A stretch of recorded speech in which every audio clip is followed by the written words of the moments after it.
The next question: how do you feel about the police and community relationship?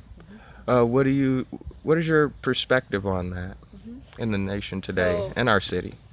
we're in a terrible, terrible, terrible time in our nation around that, around so many raw emotions and people feeling like they've been treated poorly by police.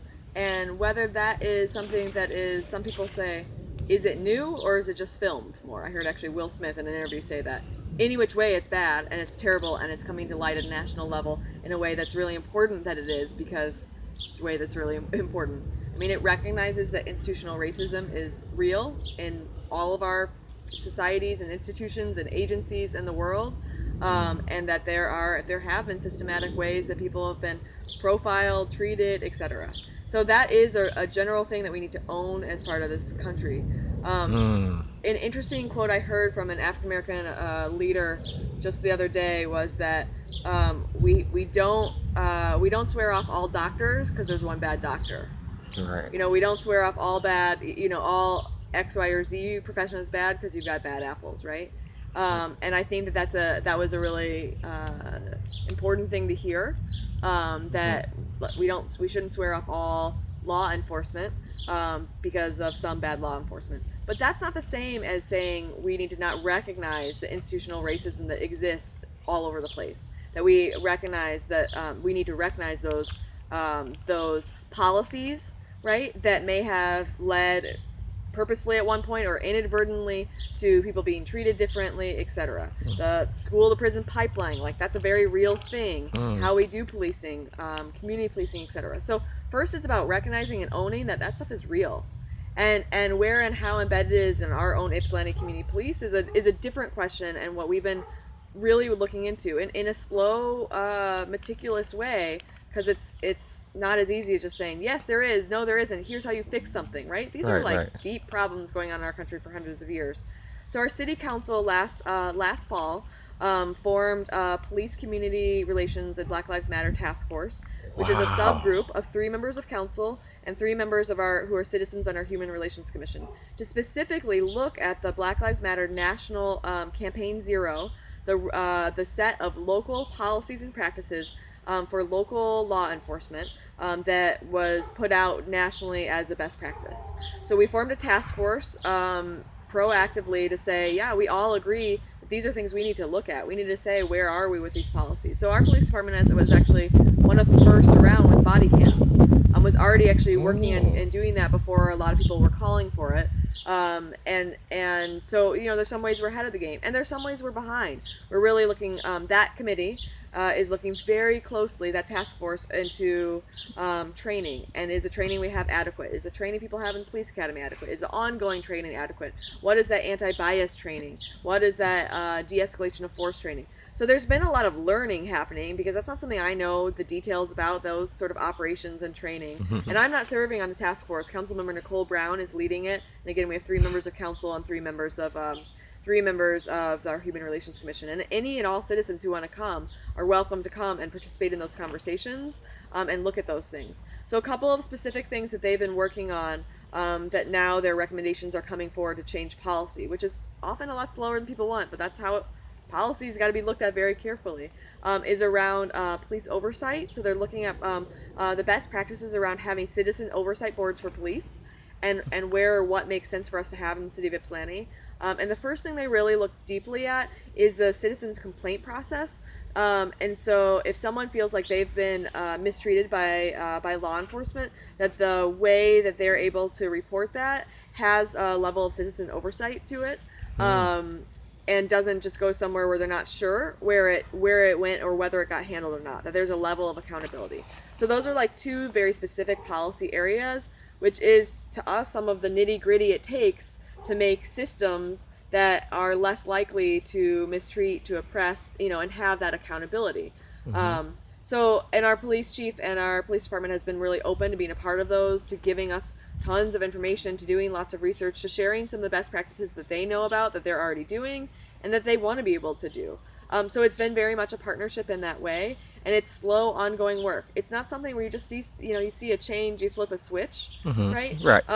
But it's been a lot of learning on lots of sides. And so Okay. in the Ypsilanti area, one thing to know is that there's multiple different police department or public safety departments that have jurisdiction. So in the city of Ypsilanti, we have Yeah. the City of Ypsilanti Police Department, Right. police and fire departments. The county is policed by the sheriff. Ypsilanti and Superior Township both use the sheriff services, so Washtenaw County Sheriff has domain, and then there's the EMU Public Safety Department. And what's happened is that by getting together in the last few years, all of the sheriff's officers, the EMU police, and the city police are all now sworn to be able to do policing in all of those jurisdictions. Wow. So while each of them has more so their domain, if something happens on the other side of a line, like in my broader neighborhood, there was a lot of sex trafficking and prostitution. And so if our police would crack down on it, it would just move to the other side of the line. And then the sheriff's department would crack down on it, and it would just, well, that doesn't help solve issues. Right. And so now they're able to work together and say, like, and in my view, say, like, what are the root causes of sex trafficking and prostitution, and how do we figure out about how that relates to drugs, and that relates to abuse of women, and that relates to those different things, right? Yes. So those to me are the root issues. That when you start, when you can kind of take away those lines of where a jurisdiction starts and stops, you can think of more holistically, not only about how to like catch people if they do something bad, but also about how we think about the core problems that we and how we prevent them. So our sheriff is who again isn't the same as our police chief, but is the broadest law enforcement agency in the county. He has done a lot of really proactive things. You ask me, say, does racial profiling exist? And he, as an African American who grew up in Detroit, says, yeah, it totally exists. He owns it, and I really appreciate that about him. Really quickly, and could you state his name? so, Sheriff Jerry Clayton. Okay. So in the police department in the city of Ypsilanti, we have Chief Tony Jajusti, who has been really open, really proactive in these things. At the county, we have Sheriff Clayton, and at the EMU Public Safety Department, we have Chief Hayes. Okay. So Sheriff Clayton has engaged, and our department has been a part of many of the engagement that he has led. He's got the biggest sort of budget and staffing, et cetera. He has the widest jurisdiction. So often our department may be a part of things he's doing and has the ability to do. So he's done things where he's had a series of community conversations where I'll have 20 citizens and 20 law enforcement officials, I think it's 20 and 20, come together and spend a full day at tables talking to each other about their expectations for each other. Really quickly, was that a part of the recent meeting, or this has been happening over the last couple of years? Right, the city meetings where the citizens and the police, so there was get recently together. a town hall that Representative Dingle and the Sheriff Clayton put together that was really well attended, which was a chance for a community dialogue. But the sheriff's department and in partnership in some ways and with other law enforcement has been doing a lot more things like this for a while now. And just because of national events, people wanted more chance to speak. A couple weeks ago, what happened is that our city's police community relations task force had a regular meeting coming up, and it was right after a lot of these terrible events all around the country. And so we moved the locations with sort of short notice because we saw that meeting, which we usually only have a handful of people at, was getting a lot of traction. So we actually moved it to Ypsi High School. I helped Councilmember Nicole Brown review the agenda to give more people a chance to speak, to back up, to educate people who are really interested in getting involved, to say what we were doing, what the process is, how we need community members to engage. And we had probably like 500 people there, and spent 3 hours in public comment with people having a chance to talk about their experiences. It was raw, and it was painful, and it was really important. And that was sort of that's one of our roles that we need to play as public officials, is giving people a chance for that voice. Yeah. A chance to talk about how they're scared. They're scared for their, especially African American male sons, siblings, nephews, grandchildren, etc. And that fear is very, very real. And so that's the first thing we have to do, is we have to be willing to listen to it and own that is real. Yeah. And figure out then together how we change that, right? Right. We don't just change that by saying, okay, police force, do this differently, right? Right. We change this by saying, what are the expectations our citizens have of us that are not being met? What different expectations should happen? And then we say to our law enforcement, what expectations do you have? How do you hear what the community is saying? And how do we figure out together? Because again, there's no silver bullet, and there's no silver bullet to changing these things that are happening nationally.